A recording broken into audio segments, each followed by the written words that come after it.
Today we are going to do latest का अपना sum number 4, that is Radha limited. So मैंने उसका cash flow statement बना के रखा है, प्रोफॉर्मा जो है हमारा, ठीक है। So let us first of all prepare the working notes, मतलब जो अकाउंट्स अपन बनाते हैं पहले अपने वो सारे जो अकाउंट्स है वो हम वन बाय वन बनाते जाते हैं। So let us start with the very first account, share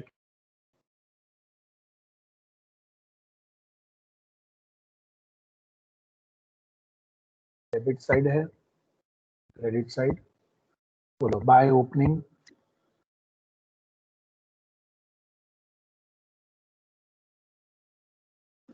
बोलो कितना है opening balance? 9 lakh। Very good. और यहाँ पे टू क्लोजिंग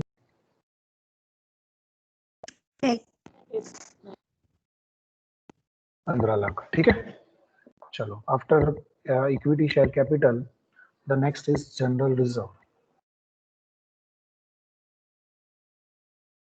तो general reserve account by opening balance और 1,50,000। And to closing balance 3 lakh। 3 lakhs।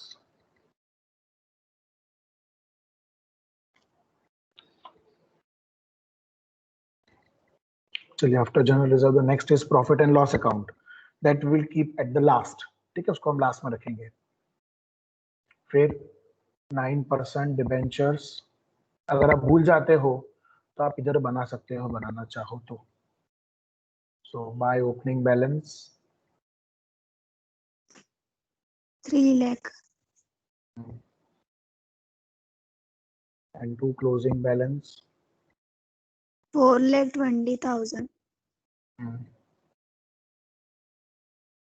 okay, after debenture the next are creditors। अब creditors bills payable ये सब तुम्हारे current liabilities हैं। so बोलो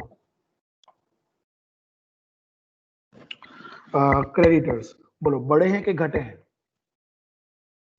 डिक्रीज। तो डिक्रीज है मतलब माइनस, सो डिक्रीज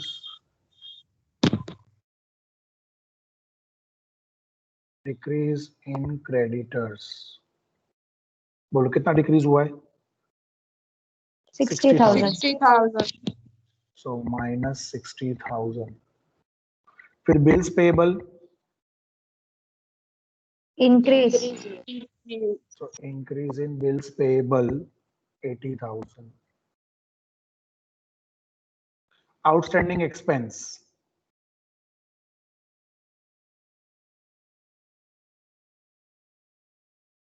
डिक्रीज। डिक्रीज, कितना डिक्रीज हुआ बेटा? 35,000, तो माइनस 35,000। फिर प्रोविजन फॉर टैक्सेशन और बैंक ओवरड्राफ्ट,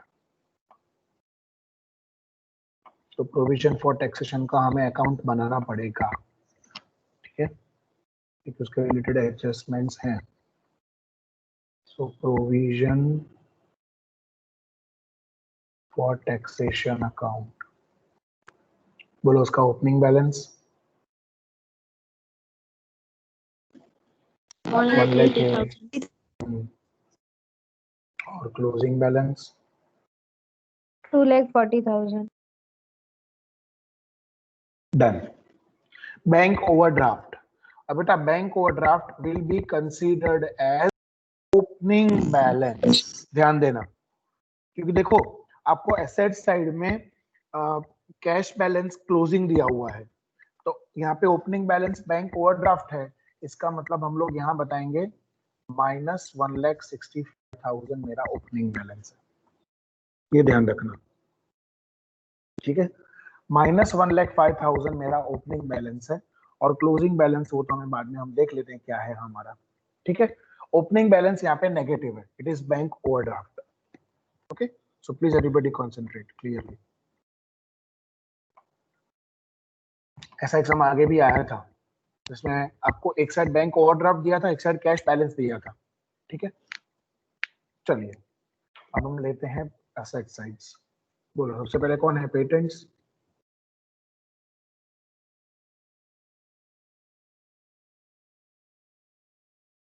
बोलो उसका ओपनिंग 60,000. 60,000. और क्लोजिंग 20,000. पेटेंट्स के बाद next is plant and machinery.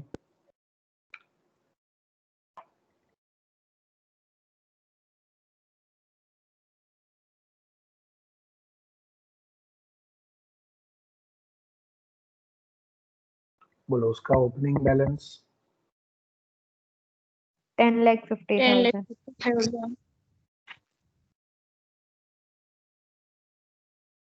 और क्लोजिंग बैलेंस है 13,50,000.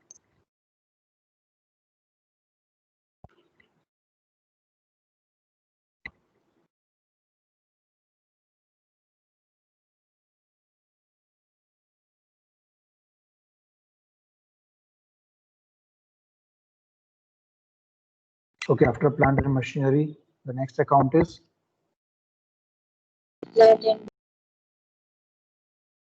land and building account. So opening balance 9 lakh and closing balance 8,10,000. Goodwill.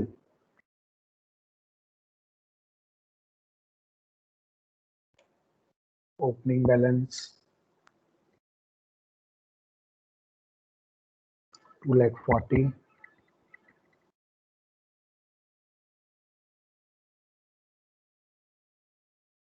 Closing balance 2,20,000.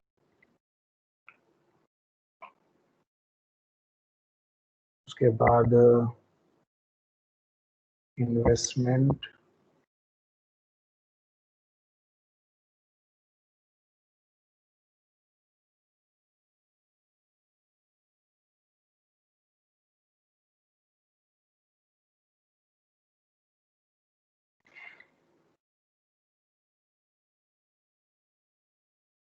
बोलो opening balance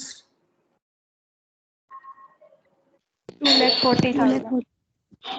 2,40,000. Closing balance 2,25,000. Stock. तो बोलो करंट एसेट है ये तो हमारा. बोलो स्टॉक बढ़ा है कि घटा है. इंक्रीज हुआ है. So increase in stock.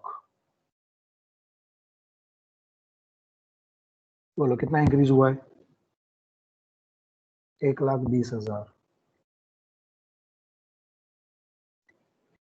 फिर कैश वो क्लोजिंग बैलेंस हो गया 1,20,000.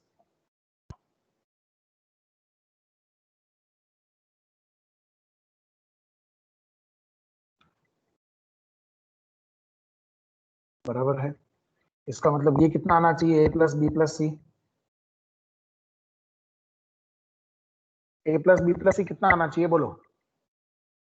2,85,000. 45,000. Very good. 2,85,000. कैसे. 1,20,000 माइनस 1,65,000. तो माइनस माइनस क्या हो गया प्लस हो गया. तो 285 में से 165 गया तो ही 1,20,000 आएगा. मुझे पहले से पता है कि A प्लस बी प्लस सी इन तीनों का आंसर 2,85,000 आना चाहिए. ठीक है. चलिए फिर डेटर्स. बोलो डेटर्स बढ़े हैं कि घटे हैं.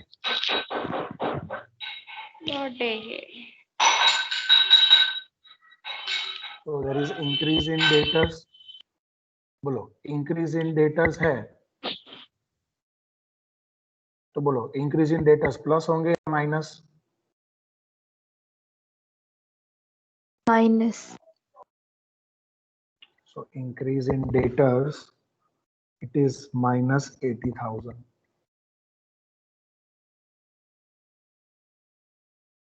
और बिल्स रिसीवेबल इंक्रीज हुआ है. सॉरी बिल्स रिसीवेबल भी डिक्रीज हुआ है.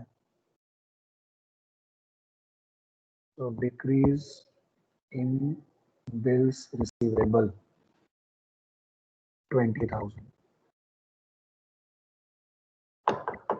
Okay everybody. ठीक है. फिर preliminary expenses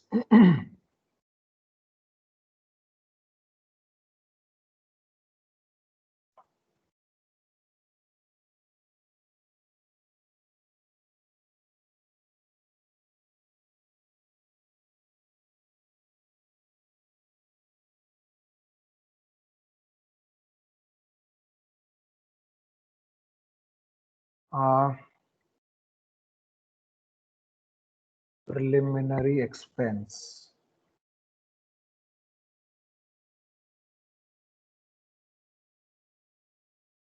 Opening balance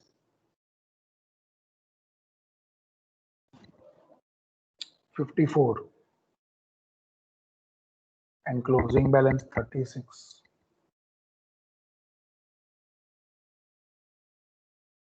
And then lastly, discount on debenture account.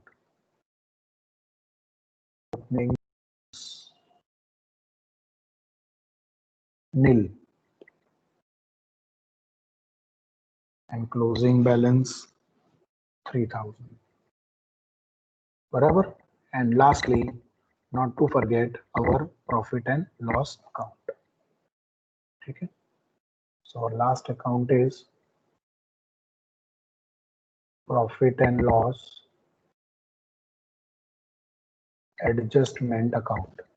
सो बोलो profit and loss adjustment account बनाना है तो उसका ओपनिंग और क्लोजिंग बैलेंस बोलो कितना है ओपनिंग बैलेंस.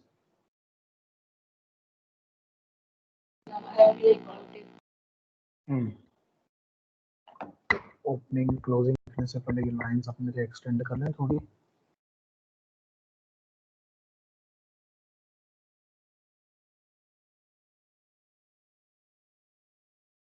सबसे बड़ा profit and loss adjustment account बनता है सबसे बड़ा क्योंकि उसमें बहुत सारी एंट्रीज आती है. So by opening balance 4,44,000 and to closing balance 4,14,000. That's it. और अब हम लोग शुरू करेंगे जर्नल एंट्रीज यहाँ पे. So journal in the books of Radha limited. So let us start now one by one the adjustments. Number one. बोलो investment of rupees 60,000 was sold at a profit of 20% on selling price. अब बेटा मुझे selling price तो पता नहीं है तो मुझे कॉस्ट प्राइस पता है. तो suppose my selling price is 100 उसमें से माइनस प्रॉफिट 20 रुपीज. कैसे 20% प्रॉफिट है तो मेरा कॉस्ट होगा 80. So when my cost is 80 my selling price is 100. So when my cost is 60 what is my selling price. So what is my selling price. कितना हुआ selling price देखो तो. I think it is 75,000.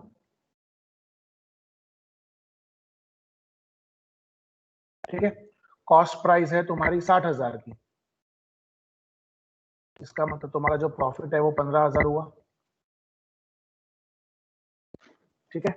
तो इसकी entry बोलो चलो. Bank account debited 75,000 to investment account 60,000 and to profit and loss account 15,000. Bank account debit 75,000 ये कौन सी एक्टिविटी गिनी जाएगी.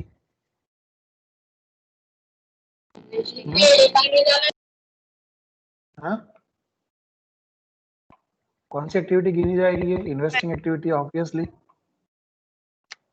सो सेल ऑफ इन्वेस्टमेंट 75,000। ठीक है, सो बैंक अकाउंट डेबिट हो गया, मतलब कैश फ्लो में हो गया। टू इन्वेस्टमेंट, એટલે इन्वेस्टमेंट्स गए तो by bank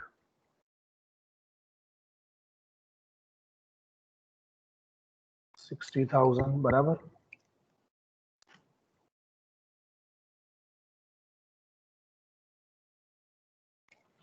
and to P&L, so buy investment profit 15,000।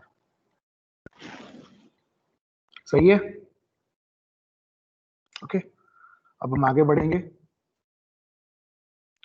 Company has issued bonus at 3:1 from your general reserve. आइए अभी दूसरी जनरल एंट्री हम लोग करेंगे। यहाँ पे कंपनी ने बोनस दिया है। कैसे बोनस दिया है? 3 शेयर पर 1 बोनस। वैसे कंपनी के कितने शेयर है? 9 लाख। हमको तो ओपनिंग देखने का ना, क्योंकि क्लियरली मेंशन किया है कि ये जो बोनस है वो 1/4/2012 को दिया हुआ है, मतलब 31/3/2012 का जो क्लोजिंग है वो देखने का अपने को।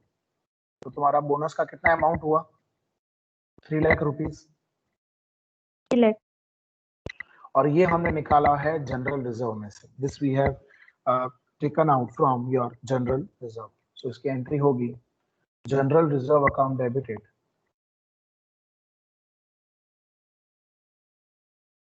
3 lakhs to equity share capital account 3 lakhs। सही है ना? जनरल रिजर्व में हम लोग क्या कर देंगे? डेबिट कर देंगे टू इक्विटी शेयर कैपिटल। तो general reserve account debited equity share capital कितना? 3 lakhs बराबर है। And to equity, so by general reserve 3 lakhs। ठीक है, सो ये दूसरी वाली एडजस्टमेंट भी हमारी हो गई। हमेशा है ना, जब भी कैश फ्लो का सम करो स्टेप वाइज ही करना। स्टेप 1 पहले पूरा सम पढ़ लो, बराबर। स्टेप 2 कैश फ्लो का जो प्रोफोर्मा है वो बना लो। स्टेप 3 सारे अकाउंट्स जो भी हैं वो बना लो। एंड लास्ट स्टेप सारी एंट्रीज कर दो, और एंट्रीज करने के बाद सारे अकाउंट्स 1 बाय 1 क्लोज कर दो। ये स्टेप्स याद रखना, इट वुड बी इजी। चलो बेटा, third, during the year new debentures are issued at 5% discount. तो अब देख सकते हो डिबेंचर कितने थे पहले?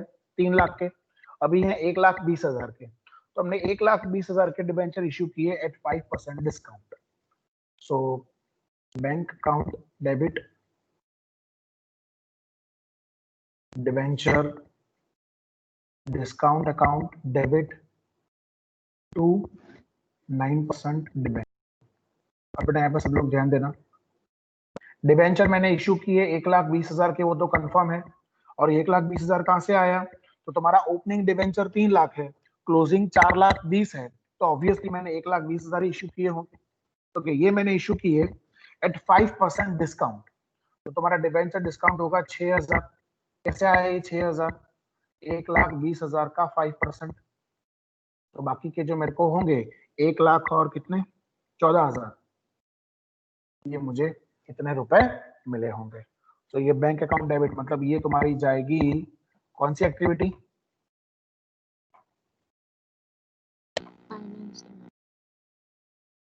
Financing activity. Very good. तो फाइनेंसिंग एक्टिविटी में डिबेंचर के पैसे आए, सो ऑफ डिबेंचर कितने आए? 1,14,000।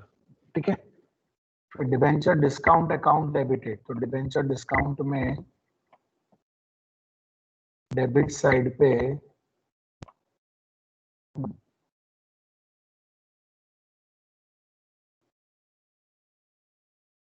कितना डिस्काउंट था? 6,000 ना,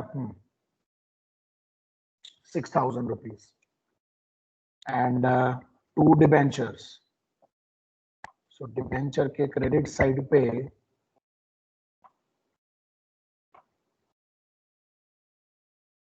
by bank 1,14,000 and buy debenture discount 6,000. So you can see your debenture account is being closed. ठीक है, उसके बाद नेक्स्ट एंट्री हम लोग देखेंगे, during the year tax and dividends were paid rupees 1,65,000। तो पहले हम टैक्स पेमेंट की जो एंट्री है वो कर देते हैं। सो बोलो टैक्स पेमेंट की एंट्री क्या होगी?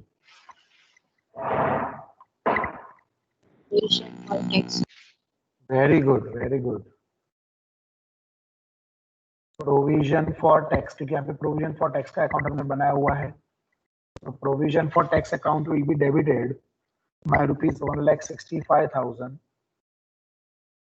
To bank account 1,65,000।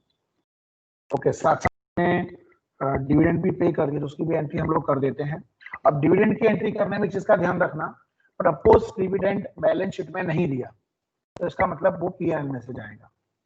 अगर प्रपोज डिविडेंड दिया होता तो वो प्रपोज डिविडेंड अकाउंट डेबिट हो जाता। सो पीएनएल अकाउंट डेबिटेड। एक्चुअली ये पीएनएल भी नहीं होता है, पीएनएल अप्रोप्रिएशन होता है, बट हम लोग यहाँ पे पीएनएल एडजस्टमेंट अकाउंट बना रहे हैं and this is considered as non operating expense, तो इसीलिए वो वापस हम लोग एड बैक कर देते हैं।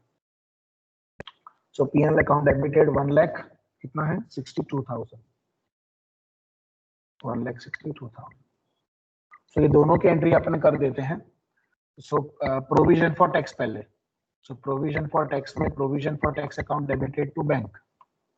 So provision for tax account में डेबिट साइड पे to bank,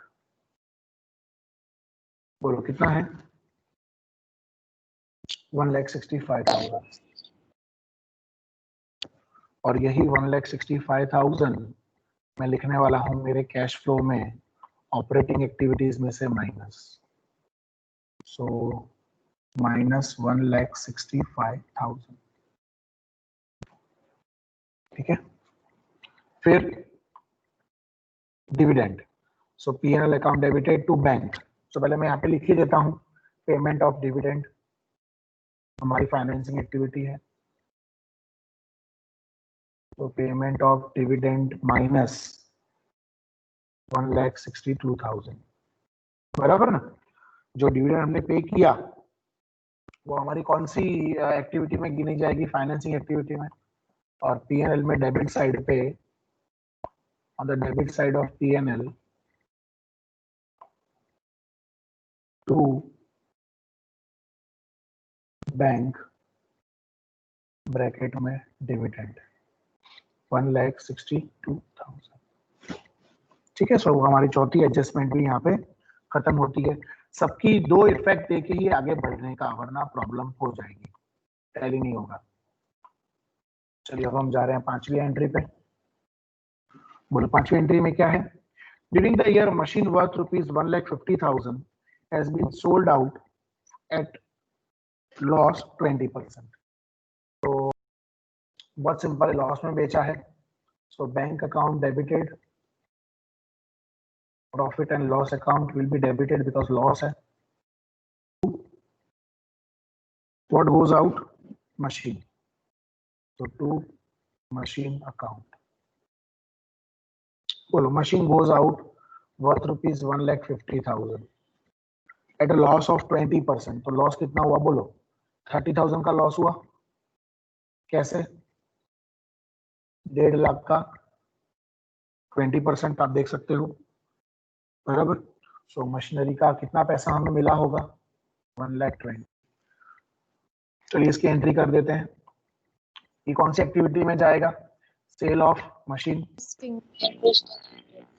very good, it will go under investing activity, बराबर है। इन्वेस्टिंग एक्टिविटी में जाएगा सेल ऑफ मशीन।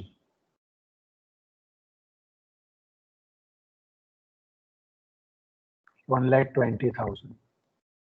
तो ये बैंक अकाउंट यहाँ पे डेबिट कर दिया। अब P&L अकाउंट डेबिट करना है लॉस से। So P&L account would be debited to machine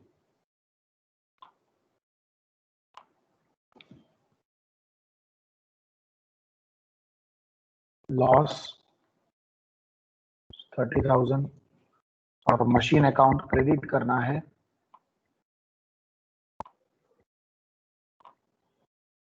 bye bank 1,20,000 and by P&L 30,000।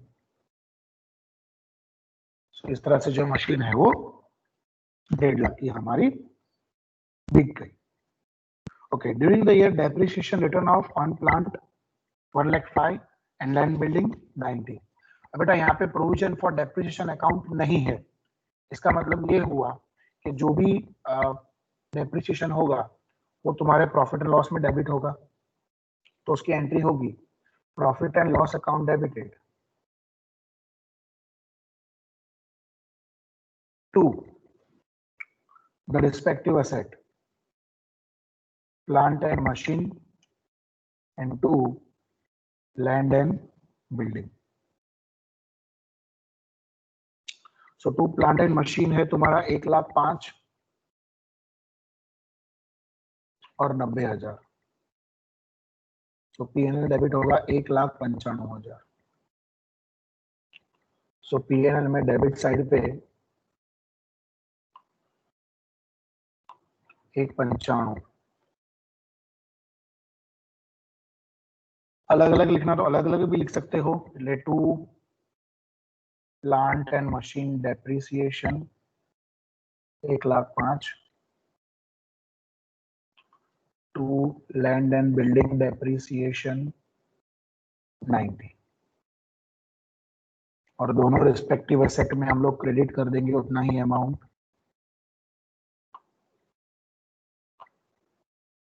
So plant में बाय P&L ये लॉस था, ये डेप्रिसिएशन है 1,05,000 और यहाँ पे bye P&L depreciation 90,000।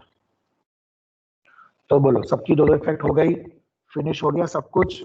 All the adjustments are being considered, all the adjustments are being posted as well. चलिए तो अब हम लोग आगे बढ़ेंगे। Now we will proceed to the closure of the accounts. अब हम वन बाय वन सारे अकाउंट्स जो हैं वो क्लोज करते हुए जाएंगे और उसके रिस्पेक्टिव अकाउंट में हम लोग एंट्री देते हुए जाएंगे। चलिए सबसे पहले बारी है उसमें इक्विटी शेयर कैपिटल की। बोलो बेटा कितना शेयर कैपिटल है हमारा टोटल? 15 लाख। 15 लाख। इसका मतलब जो डिफरेंस है 3 लाख वो हम लोगों ने ड्यूरिंग द ईयर इश्यू किया होगा। डिफरेंस तुम्हारा 3 लाख का आया ना, सो ये 3 लाख रुपए मैंने और इश्यू किए होंगे ड्यूरिंग द ईयर। तो ये एक्टिविटी में issue of equity share 3 lakh. चलिए इक्विटी शेयर कैपिटल क्लोज हो गया। अब बारी जनरल रिजर्व की। बोलिए जनरल रिजर्व में अगर हम टोटल करें तो ये टोटल आ रहा है 6 लाख, ये टोटल आ रहा है 6 लाख, 6 लाख 4.5 એટલે 1.5 लाख रुपए तुम्हारे जाएंगे प्रॉफिट एंड लॉस में। So by profit and loss 1.5 lakh. So profit and loss में डेबिट साइड पे 2GR बराबर, debit side of P&L to general reserve. ये हमारा प्रोविजन हुआ। कितना था बेटा provision? What was the amount? 1,50,000। 1.5 lakh रुपए बराबर ना। ये 1.5 लाख रुपए का जो हम लोगों ने प्रोविजन है वो यहाँ पे किया हुआ है। चलो नेक्स्ट कौन सा अकाउंट है हमारा?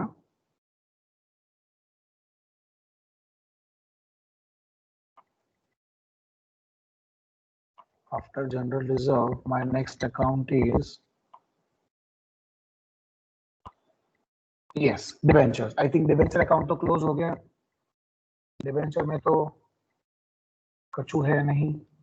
4,20,000 4,20,000 तो टैली हो गया। ओके, प्रोविजन फॉर टैक्सेशन में है, चलो क्या है वो देख लेते हैं। बोलो 1,65,000 प्लस 240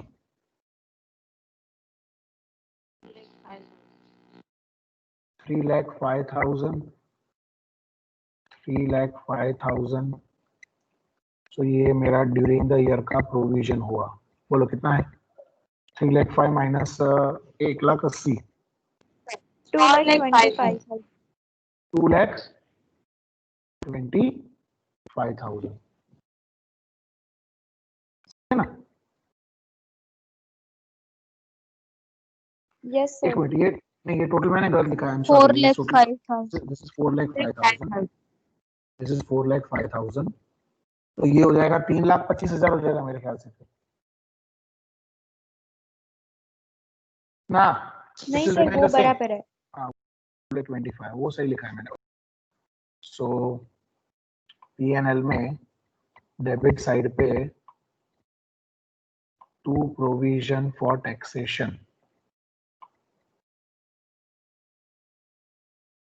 प्रोविजन फॉर टैक्सेशन 2,25,000। ठीक है, प्रोविजन फॉर टैक्सेशन के बाद जो हमारा नेक्स्ट अकाउंट है वो है पेटेंट्स। सो पेटेंट्स में आप देख सकते हो ये 60,000 है, ये भी 60,000 है। तो जो डिफरेंस आया तुम्हारा 40,000 का वो जाएगा बाय पीएनएल। એટલે हमने इतना राइट ऑफ किया होगा during the year. So right of patents, क्योंकि पेटेंट्स क्या है बेटा, एक तरह का तुम्हारा इनटेंजिबल एसेट है, और इनटेंजिबल एसेट जो है वो राइट ऑफ होते हैं। सो टू पेटेंट्स राइट ऑफ 40,000। सही है बेटा? Any questions for anybody?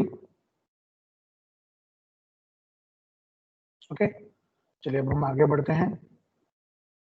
बोलो after patents my next account is plant and machinery. बोलो प्लांट एंड मशीनरी का टोटल कौन सी बाजू ज्यादा है? आई थिंक ये बाजू ज्यादा होगा। करो तो कितना होता है?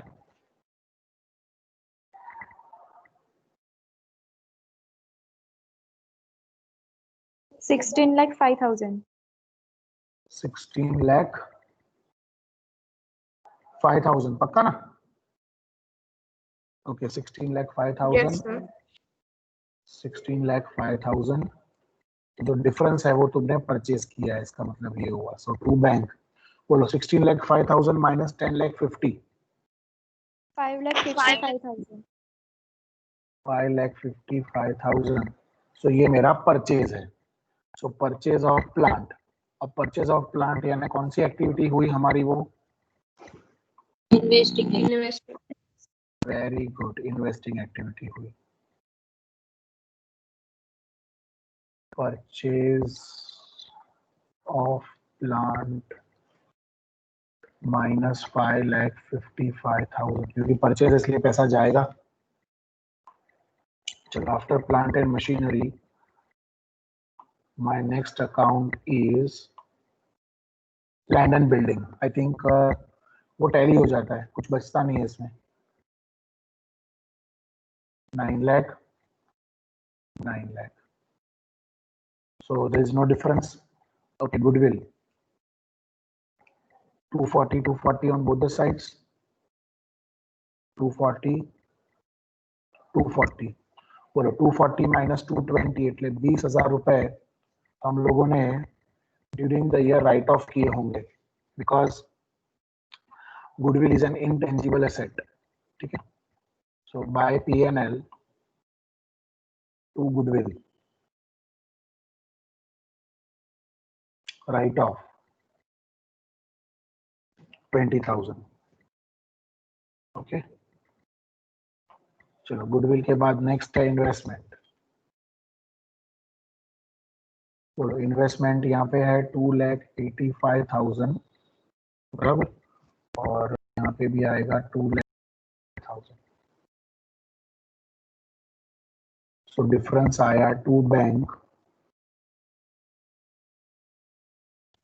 45,000. सो टू बैंक यानी कौन सी एक्टिविटी हुई है? इन्वेस्टिंग एक्टिविटी हुई क्योंकि पैसा हमने इन्वेस्ट किया है, बराबर है. सो परचेज ऑफ इन्वेस्टमेंट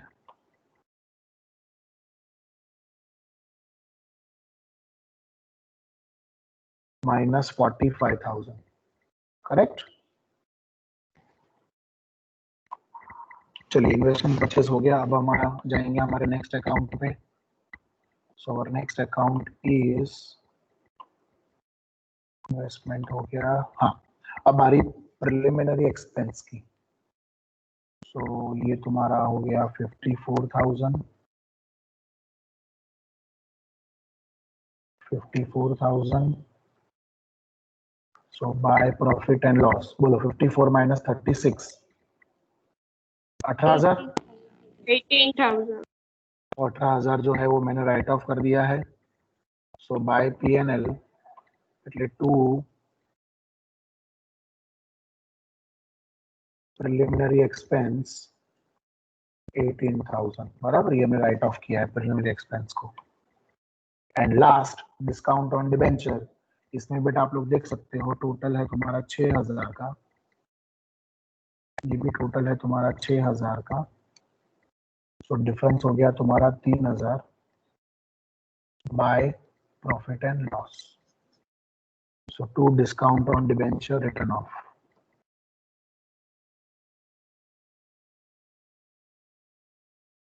बराबर, 3,000 का हमने क्या कर दिया? राइट ऑफ कर दिया. और अब बारी तुम्हारे profit and loss adjustment account की. चलो प्लीज मैं आई थिंक ये बाजू ज्यादा होगा. Debit side it would be higher I suppose. चलो करो बेटा फटाफट. Total 12,57,000. 12,57,000. 12,57,000. Now please find out the difference.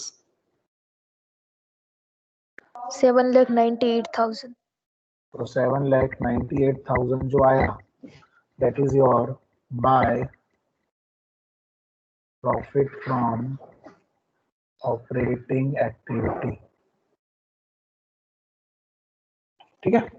So 7,98,000 I will write in my cash flow statement. 7,98,000. Okay. So 7,98,000. फिर ये जरा करना तो इंक्रीज और decrease in current assets 80 plus 20 1 lakh. 1 lakh में से ये सब माइनस कर दो, कितना हुआ?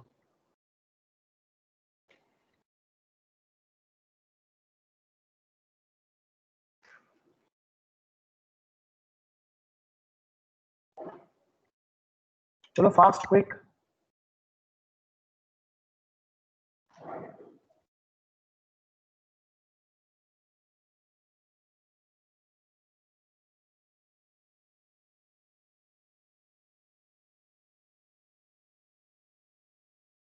Make the total please.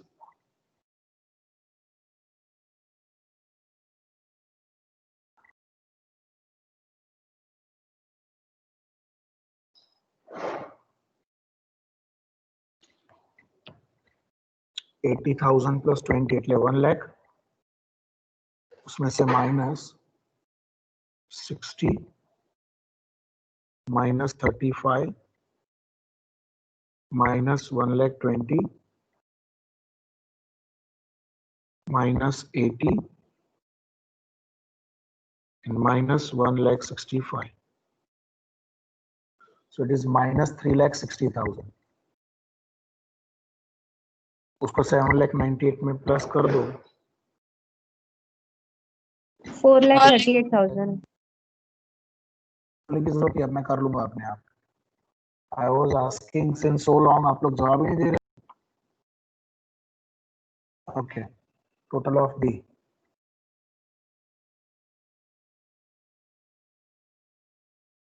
-4,05,000.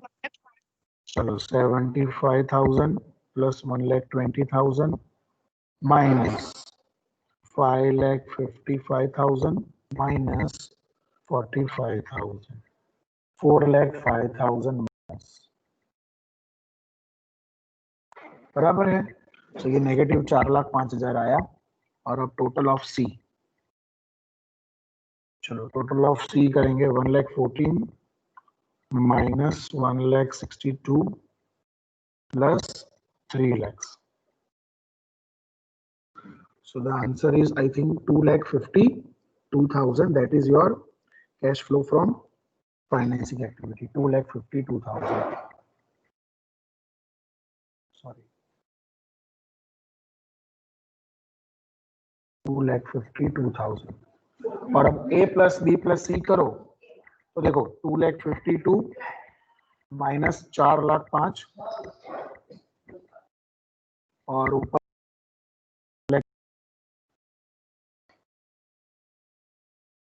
you have got the total of A plus B plus C as 2,85,000, जो मुझे पहले से ही पता था. मतलब मुझे पहले से ही पता था कि इसका आंसर जो है वो 2,85,000 आएगा. तो ये था हमारा sum. I hope it is clear to everybody.